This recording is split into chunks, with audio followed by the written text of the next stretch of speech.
Ya, belum ada yang ngantuk ya? Masih ada waktu ya Pak Gur ya? Oke. Firman Tuhan ini saya berikan temanya nih adalah waktu itu ya ini setelah koma. Waktu itu saya pernah diundang ke Kiki Andy Bapak Ibu. Waktu itu tahun 2023 untuk kesaksian juga pada waktu itu di tahun 2023. Anyway, gak penting dah. Oke. Kita langsung masuk dalam firman Tuhan. Oke. Tema yang saya berikan pada sore hari ini adalah mujizat yang sesungguhnya. Saya nggak tahu, mungkin ada Bapak Ibu pada sore hari ini datang dalam keadaan sakit penyakit atau punya pergumulan lain, pergumulan dalam finansial, hubungan keluarga yang rusak. Mungkin anak masih marah, atau suami masih kabur, istri masih kabur, atau hubungan keluarga tidak baik-baik saja. Masalah finansial, masalah kesehatan fisik, masalah kesehatan mental atau jiwa atau apapun itu saya nggak tahu. Bapak Ibu mungkin masih ada yang berdoa sudah berbelas-belas tahun, berpuluh-puluh tahun bahkan untuk mujizat kesembuhan. Saya nggak tahu pergumulan Bapak Ibu, tapi yang saya tahu adalah saya salah satu orang yang selama 12 tahun belakangan ini dari pertama kali saya didiagnosa bipolar dan skizofrenia, saya selama 12 tahun saya berdoa untuk kesembuhan, untuk mujizat kesembuhan. Tapi Tuhan belum berikan. Tapi apakah itu membuat saya bersungut-sungut? Enggak. Justru membuat saya semakin bersorak-sorai bahwa Tuhan Yesus baik. Dari situ dari pengalaman hidup saya belajar apa sih sebenarnya mujizat yang sesungguhnya. Katanya Tuhan bisa melakukan mujizat. Kok saya belum sembuh-sembuh? Berarti mujizat yang sesungguhnya bukan kesembuhan dong. Katanya Tuhan mampu, kok Tuhan tidak mau lakukan. Berarti mujizat yang sesungguhnya bukan sakit menjadi sembuh, miskin menjadi kaya. Saya belajar dari satu peristiwa di dalam Alkitab, sebenarnya mujizat kesembuhan itu apa? Karena begini, buat saya mujizat itu bukan sakit sembuh atau miskin menjadi kaya. Kenapa? Karena tidak pernah sekalipun di dalam Alkitab dikatakan bahwa surga bersukacita waktu orang Kristen sakit menjadi sembuh. Ada? Nggak ada. Surga bersukacita waktu orang Kristen miskin menjadi kaya. Ada? Nggak ada. Sakit sembuh miskin kaya, yang sukacita bukan Tuhan. Yang sukacita siapa? Manusianya. Tapi dikatakan satu-satunya syarat surga bersukacita adalah waktu satu orang berdosa bertobat. Jadi apakah sebenarnya mujizat yang sesungguhnya itu kesembuhan dan kekayaan? No. Kita bahas sama-sama. Ada satu peristiwa di dalam Alkitab. Bapak Ibu langsung saja kita baca di Markus 8 ayat 22. Bisa ditampilkan nggak ini sih? Bisa ya? Ayatnya ada? Nggak ada ya? Oke, saya buka di Alkitab saya aja. Nggak apa-apa Pak, saya baca aja. Markus 8. Tunggu sebentar ya.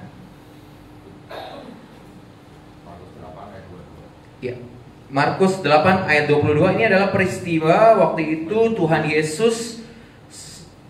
Yesus lagi mau menyembuhkan satu orang buta di satu kota, di satu kampung yang namanya Bethsaida. Mungkin Bapak Ibu sudah pernah baca ya. Markus 8 ayat 22. Perikopnya adalah seperti ini Bapak Ibu. Yesus menyembuhkan seorang buta di Bethsaida. Markus 8 ayat 22. Firman Tuhan berkata begini.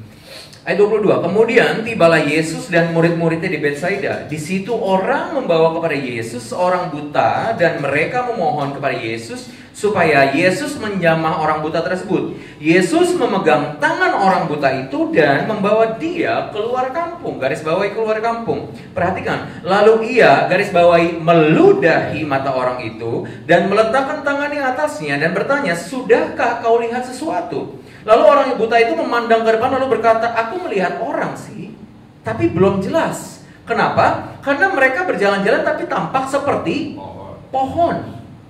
Yesus kemudian meletakkan lagi, garis bawahi lagi, berarti kedua kali, tangannya pada mata orang itu. Baru setelah kedua kali diobati, maka orang itu baru sungguh-sungguh melihat dan telah sembuh, sehingga ia dapat melihat segala sesuatu dengan jelas. Sesudah itu Yesus menyuruh dia pulang dari ke rumahnya dan berkata, garis bawahi, jangan masuk ke kampung. Buat saya, kalau Bapak Ibu membaca Alkitab itu hanya sekali jalan, itu tidak ada yang aneh. Peristiwa biasa, Tuhan menyembuhkan orang sakit, biasa. Makanya kalau baca Alkitab, kalau bisa direnungkan, dibaca lagi, karena banyak rahasia firman Tuhan di situ. Ada 3 hal yang buat saya menarik dari peristiwa ini Bapak Ibu. Poin pertama yang saya ingin sampaikan adalah kepada Bapak Ibu adalah, yang pertama yang buat saya unik adalah, yang pertama, coba saya bacakan lagi. di ayatnya. Di ayat 23. Markus 8 ayat 23. Saya bacakan ya. Yesus memegang tangan orang buta itu dan membawa dia keluar kampung, lalu ia meludahi mata orang itu. Sekarang saya tanya, Lazarus, tahu ya, mati, dibangkitkan sama Yesus dengan cara apa? Yesus berkata hanya dengan kata-kata, betul ya? Ini orang buta. Sekarang saya tanya, buta sama mati lebih susah mana sih? Notabene. Ya, oke, sampai sini udah nangkep kira-kira? Orang yang mati dibangkitkan dengan hanya berkata-kata. Tapi yang buta doang, yang notabene lebih mudah dalam tanda kutip untuk disembuhkan, harus disembuhkan dengan cara yang lebih ekstrim. Dengan cara apa? Diludahi.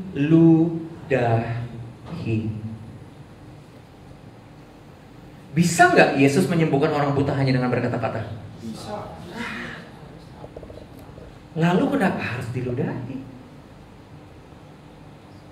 Ayo, baru nangkep ya sekarang ya. Sekarang baru menarik ya. Buat saya berpikir, Tuhan kan bisa berkata-kata aja. Orang kusta menjamah jubah bisa sembuh.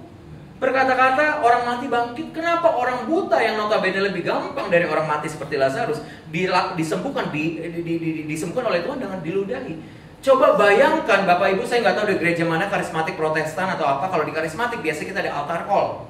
Orang maju untuk kesembuhan biasanya kan. Bayangkan kalau altar call pendetanya nggak pakai minyak tapi diludahi sama pendetanya, mau? Mau? Iya, mau? Nggak mau kan? Nah, itu dia poin saya. Yang ada kalau diludahi pendeta dari sembuh menjadi sakit, iya. Iya, ketularan sama kena air liur pendetanya kan. Jadi sakit malah. Nah, tapi Yesus ini menyembuhkan orang buta dengan meludahi. Tapi saya berpikir Tuhan kan bisa dengan berkata-kata aja. Kenapa harus diludahi? Tapi ini pelajaran yang saya dapat waktu saya merenungkan firman ini, peristiwa ini dari Tuhan. Yang saya dapat adalah begini. Kamu tidak bisa mematok cara kerja Tuhan dalam hidupmu. Kadang Bapak Ibu begini, kita minta sesuatu dari Tuhan, tapi kita juga menyertakan syarat-syaratnya banyak banget. Tuhan, saya mau A, tapi syaratnya gini ya, cara Tuhan melakukan dalam hidupku, saya maunya begini, begitu. Pokoknya harus selalu, cara kerja Tuhan tuh harus selalu nyaman sama kemauan kita. Diludahi nyaman gak? Mau diludahi? Maunya kita kalau disembuhkan cuma langsung sembuh aja kan, bener gak? Tapi ini caranya harus diludahi. Jadi poin yang saya ingin sampaikan adalah kita tidak bisa mematok cara Tuhan bekerja dalam kehidupan kita. Kadang Tuhan berkata-kata, kadang Tuhan meludahi kita dalam tanda kutip. Intinya Tuhan tidak pernah menjanjikan cara bekerja Tuhan bagaimana dalam kehidupan kita. Tapi yang Tuhan janjikan adalah Tuhan pasti bekerja dalam kehidupan kita. Tapi caranya bagaimana? Ya itu kedaulatan Tuhan loh. Kita nggak bisa nyuruh-nyuruh Tuhan, kita bukan Tuhan kok. Yang Tuhan janjikan Tuhan pasti turut bekerja dalam segala sesuatu untuk mendatangkan kebaikan.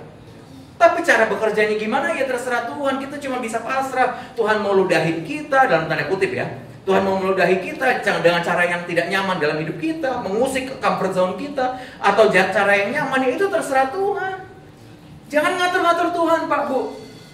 Kita berdoa minta boleh, minta kesembuhan boleh, minta kecukupan secara finansial boleh, tapi cara Tuhan bekerja kita nggak boleh nggak bisa patok. Saya mau bilang gini, kalau Tuhan, kalau Bapak Ibu bisa mematok cara Tuhan Yesus bekerja dalam kehidupan Bapak Ibu, saya bisa ngomong gini, Tuhan gagal jadi Tuhan.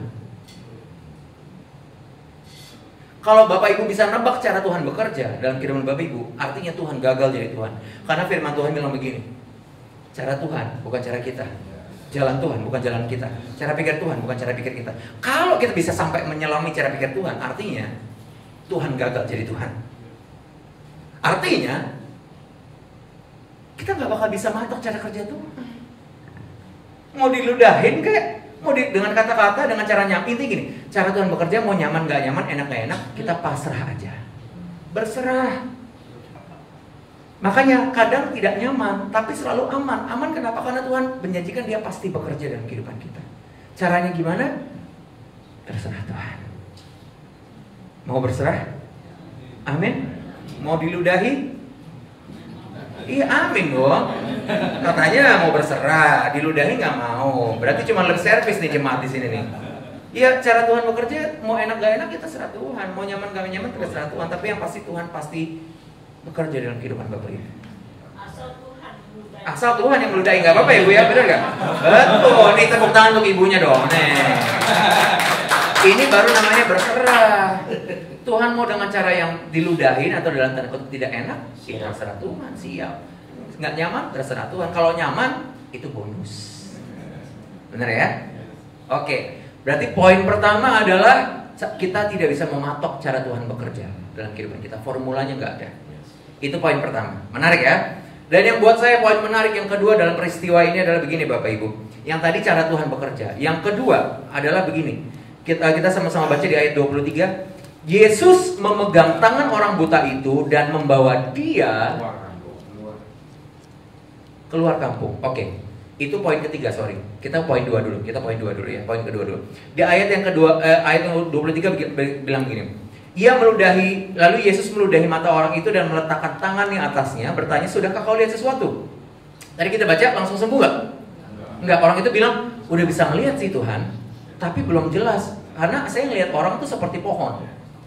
Lalu Yesus kembali meletakkan tangannya di mata dia, baru setelah itu orang itu baru bisa benar-benar melihat. Sekarang pertanyaan saya gini, Yesus bisa gak nyembuhin itu sekali saja? Pintar. Menarik gak? Kenapa harus 2 kali? Ayo, baru nangkep di sini, ya kan? Makanya kalau baca firman Tuhan, kalau bisa coba telaah. Ada rahasia kebenaran firman Tuhan. Saya bertanya, Tuhan kenapa harus 2 kali? Lazarus dibangkitkan berapa kali? Sekali jalan. Berkata-kata langsung bangkit tuh Lazarus. Orang buta yang notabene lebih gampang dari orang mati dalam tanda kutip, kenapa harus 2 kali? Pertanyaan saya, Tuhan lagi bete hari itu. Karena mungkin Yesus lagi bete, lagi nggak mood, terus kuasanya kurang, atau mungkin Yesus mungkin untuk masalah mata, dia bukan spesialis dokter mata. Saya nggak tahu. Tapi yang saya percaya, segala sakit penyakit buat Tuhan Yesus sama aja, sangat mudah untuk disembuhkan. Yes. Tapi kenapa harus 2 kali? Bisa nggak sekali? Bisa. Kenapa harus 2 kali? Berarti ada sesuatu yang pengen Tuhan Yesus ajarkan kepada kita, bagi kita yang merenungkan firman Tuhan. Buat saya begini Bapak Ibu, kenapa harus 2 kali? Yang saya dapat, yang saya nggak tahu Bapak Ibu nanti kalau malam merenungkan firman Tuhan ini lagi, mungkin dapat hal lain, nggak tahu. Tapi yang saya ingin sampaikan kepada Bapak Ibu adalah begini. Ada orang berdoa seminggu, doanya dijawab. Tapi ada orang berdoa 7 tahun, doanya belum dijawab. Saya mau bilang jangan komplain sama Tuhan. Karena durasi atau berapa banyak Tuhan mau beracara dalam kehidupan Bapak Ibu, berapa durasinya, itu semua kedaulatan Tuhan Yesus.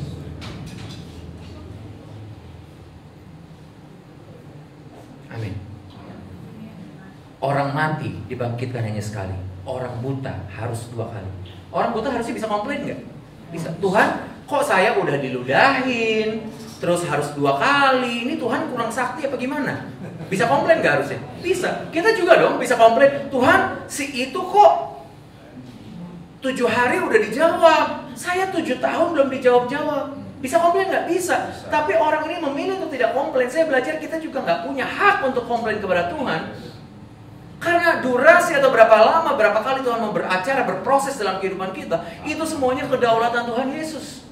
Yang Tuhan janjikan sekali lagi bukan durasinya, tapi Tuhan menjanjikan Tuhan pasti beracara dalam kehidupan kita. Tapi berapa lama durasinya, itu terserah Tuhan dong. Jangan komplain dong. 7 tahun belum dijawab, tetap berdoa, tetap berharap, tetap bersukacita, tetap bilang bahwa Tuhan Yesus baik. Amin. 12 tahun saya berdoa, belum dijawab. Apakah saya bersungut-sungut? Enggak, justru saya semakin bersukacita. Duri dalam daging Paulus. Paulus kurang keren apalagi. Paulus menulis 2/3 dari perjanjian baru loh. Kalau Paulus nggak nulis, Paulus nggak ada. Ini perjanjian baru kita tipis banget. Waktu dikanonisasi perjanjian baru kita tipis banget. Dia 2/3 nulis cuman Injil kan, Matius, Markus, Lukas, ya kan? Lalu sisanya Yohanes, sisanya Paulus. Kalau Paulus waktu itu bersungut-sungut dan memilih untuk meninggalkan Tuhan Yesus karena duri dalam daging yang nggak dicabut, itu perjanjian baru kita tipis banget. Tapi waktu Paulus sudah melayani Tuhan begitu dahsyat, hidupnya dia bukan dari Starbucks ke coffee shop, ke mall, ke bioskop, enggak. Hidupnya Paulus sudah di penjara, ke gurun pasir, ngumpet, ke penjara lagi, bersembunyi lagi takut ditangkap tentara dan segala macam. Hidupnya dia hanya untuk melayani Tuhan, menderita untuk Tuhan. Tapi satu yang dia minta dari Tuhan Yesus pada waktu itu, dia cuma berdoa, Tuhan kalau boleh duri dalam daging ini dicabut daripadaku. Setelah semua yang dilakukan buat Tuhan, harusnya dia punya hak untuk marah sama Tuhan kalau nggak dikabulkan. Oh iya, dia bilang, Tuhan kalau boleh duri dalam daging ini dicabut. Tuhan bilang apa? No. Apakah kasih karunia aku nggak cukup buat kamu? Sampai Paulus mati, Bapak Ibu boleh catat, boleh cari. Paulus duri dalam dagingnya tidak dicabut sampai dia mati. Tapi apakah Paulus mundur dari Tuhan? No. Paulus tetap melayani Tuhan sepenuh hati. Jadi kita melayani Tuhan, kita ikut Tuhan bukan sekedar masalah kita dicabut dari yang sama Tuhan, pergumulan kita dijawab sama Tuhan. Mau dijawab, puji Tuhan. Mau nggak dijawab sesuai dengan doa kita, ya tetap puji Tuhan. Karena semuanya itu kedaulatannya Tuhan. Iya, memang khotbah seperti ini banyak yang nggak suka ya.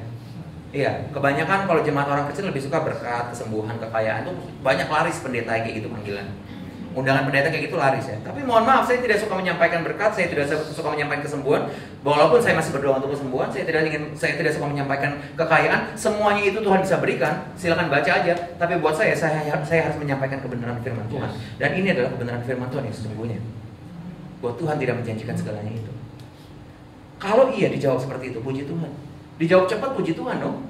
Dijawab sesuai kemauan kita, puji Tuhan. Sekalipun nggak dijawab cepat atau dijawab tidak sesuai dengan kemauan kita, tetap puji Tuhan. Karena semuanya kedaulatan Tuhan.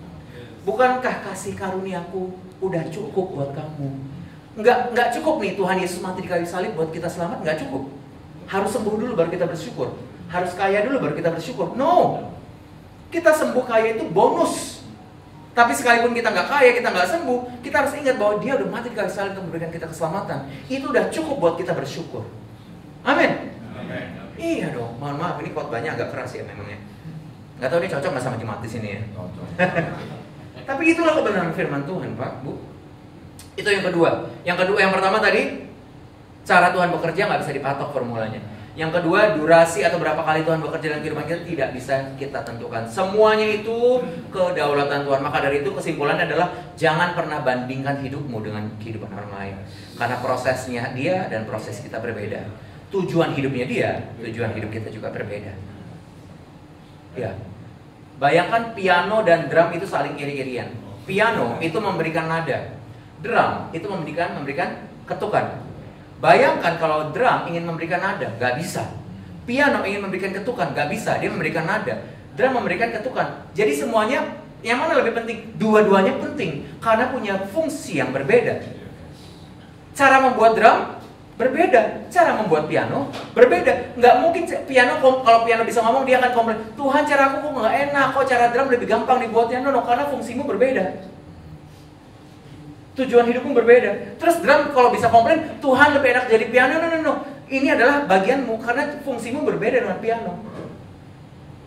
Artinya tujuan hidup setiap kita berbeda-beda. Intinya kalau tujuan hidup kita berbeda-beda, proses kita juga berbeda-beda. Cara membuat kita berbeda-beda, betul? Karena proses kita berbeda-beda, jangan pernah bandingkan hidupmu dengan hidup orang lain. Karena kita semua punya porsi masing-masing. Amin. Itu yang kedua. Ini kupingnya belum berdarah-darah kan ya. Kita lanjut, kita gaskan lagi ya. Oke. Yang ketiga, ini yang terakhir saya mau tutup dengan ini. Yang tadi cara Tuhan bekerja. Yang kedua, durasi atau berapa kali Tuhan bekerja. Yang ketiga adalah ayat 23 tadi. Yesus memegang tangan orang buta itu dan membawa dia keluar kampung. Ini yang terakhir saya mau sampaikan. Ini menarik sekali buat saya. Lalu saya jawab mukjizat yang sesungguhnya itu apa. Saya tutup dengan itu. Yesus membawa dia keluar kampung. Sekarang saya tanya, Yesus bisa nggak sembuhin orang itu di depan kamarnya persis? Nah, pinter jemaat ini. Pertanyaan saya tanya sama Tuhan, Tuhan, kalau Tuhan bisa nyembuhin dia di lokasi persis di mana dia ada di waktu itu, kenapa Tuhan harus bawa keluar kampung? Berarti ada rahasianya di situ. Berarti ada sesuatu yang Tuhan ingin kita belajar dari peristiwa itu, benar gak? Bayangkan kalau ada pendeta khotbah di gereja Bapak Ibu, saya ingin bikin altar call ya, semua yang sakit boleh maju ke depan, tapi saya mau altar callnya di parkiran gitu. Kalau mau sembuh, nggak usah, jangankan di parkiran, mau dimanapun juga sembuh, benar gak? Karena kuasa Tuhan ada di mana-mana, Dia kan omnipresent, benar gak? Nggak harus di mana, harus di mana. Nah, tapi Yesus dengan spesifik Dia bilang, Dia bawa orang itu keluar dari kampung, padahal Yesus bisa menyembuhkan orang itu persis di posisi, di lokasi orang itu berada. Berarti ada yang aneh. Kenapa Tuhan harus keluar kampung? Yang lebih aneh lagi Bapak Ibu, di penutup dari peristiwa ini di ayat yang ke-28. Saya bacakan ya. 26. Sesudah sembuh semuanya sudah selesai. Sesudah itu Yesus berkata gini, jangan masuk ke kampung. Kalau saya jadi orang buta itu, saya akan ngomong, tapi kan saya tinggal di situ. Nggak boleh pulang. Tuhan, ini KTP paspor saya masih di rumah loh. Saya nggak bawa, saya ngegembel. Ini baju saya masih di rumah semua. Masa Tuhan bilang, jangan masuk ke kampung. Nggak boleh pulang. Aneh gak? Aneh kan? Saya kasih tau jawabannya, saya belajar firman Tuhan. Tadi ingat sama-sama nama kampungnya apa? Betsaida. Garis bawahi, Betsaida. Berarti kuncinya ada di Betsaida. Kenapa Tuhan setelah melakukan kesembuhan, Dia tidak ingin orang yang Dia sembuhkan itu pulang kembali ke Betsaida. Rahasianya ada di Betsaida. Sama-sama baca yuk. Di Betsaida ada apa sebenarnya? Saya bacakan ya Bapak Ibu ya. Di Lukas 10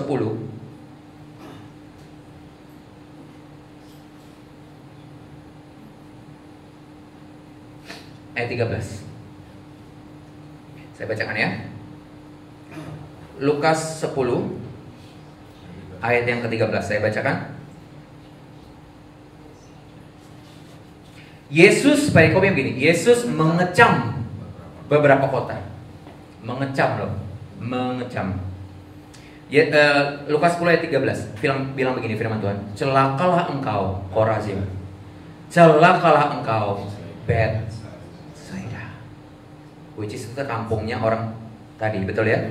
Karena jika di Tirus dan di Sidon terjadi mujizat-mujizat yang telah terjadi di tengah-tengah kamu, sudah lama mereka bertobat. Artinya begini, Tuhan bilang begini, sebenarnya orang buta menjadi melihat itu bukan mujizat yang pertama yang aku lakukan di Betsaida. Dari ayat ini kita baca di Bapak Ibu catat aja Lukas 10 ayat 13. Ternyata dari Lukas 10 ayat 13 kita belajar sudah banyak mujizat-mujizat yang Tuhan Yesus lakukan di kampung Betsaida, tapi masyarakat atau orang-orang penghuni di kampung Betsaida, mereka cuma mau sembuhnya, mereka cuma mau kecukupannya, mereka cuma mau mujizat dibukakan jalan buntunya, tapi mereka tidak follow up mujizat tersebut dengan yang namanya pertobatan. Lukas 10 ayat 13, celakalah engkau Korazim, celakalah engkau Betsaida, karena jika di Tirus dan di Sidon terjadi mujizat-mujizat yang telah terjadi di tengah-tengah kamu, sudah lama mereka harusnya bertobat. Artinya jangan anti dengan kesembuhan, jangan anti dengan kekayaan. Saya tidak anti dengan kesembuhan, saya bukan pendeta anti kesembuhan, saya masih berdoa untuk kesembuhan. Saya bukan anti dengan kekayaan, saya manusia, hidup itu bukan uang, bukan segalanya, tapi segalanya butuh uang, betul ya? Ya, saya tidak anti dengan kekayaan, saya tidak anti dengan kesembuhan. Tapi fokus hidup orang Kristen bukan kekayaan dan kesembuhan. Fokusnya adalah perubahan hidup kita lewat pertobatan. Percuma sembuh, percuma kaya, kalau justru itu membuat hidup kita hancur di hadapan Tuhan. Amin. Jadi fokus kita adalah setiap hari kita Bapak Ibu baca Alkitab, kita disuruhnya bukan hari lepas hari menjadi semakin seru. Bapak Ibu pernah baca hari lepas hari menjadi semakin kaya? Ada? Gak ada. Hari lepas hari semakin apa? Gak ada. Tapi kita disuruhnya tugasnya adalah hari lepas hari kita menjadi semakin serupa, segambar dengan Kristus. Kaya itu bonus, sembuh itu bonus. Tapi kalaupun gak kaya, gak sembuh, nggak peduli. Yang penting karakter kita hari lepas hari semakin menjadi serupa, segambar dengan Kristus. Inti dari orang Kristen, DNA dari Allah adalah apa? Kasih. Makanya mohon maaf, saya ingin mengungkit sedikit masalah yang ada rumah retret digerebek. Itulah kasih. Rumah retretnya digerebek, salib dihancurkan, kaca dipecahkan, mobil dirusak. Dikasih 100 juta, 100 juta kasih ke. Itu definisi sesungguhnya dari tampar pipi kiri, aku kasih pipi kanan. Itulah kasih. Percuma sembuh kalau kita nggak punya kasih. Percuma kaya kalau kita nggak punya kasih. Jadi inti dari hidup orang Kristen adalah hari lepas hari, yuk kita perbaiki kasih kita. Harus punya kasih, harus punya kasih, harus punya kasih, harus punya kasih. Kesembuhan, kekayaan, itu bonus. Kita sembuh, puji Tuhan. Kita kaya, puji Tuhan. Tapi dari inti dari orang Kristen adalah kita harus mengasihi. Amin. Itulah yang mau saya sampaikan. Selamat mengasihi, selamat menjadi hari lepas hari serupa segambar dengan Kristus. Tuhan Yesus memberkati. Saya kembalikan kepada worship leader.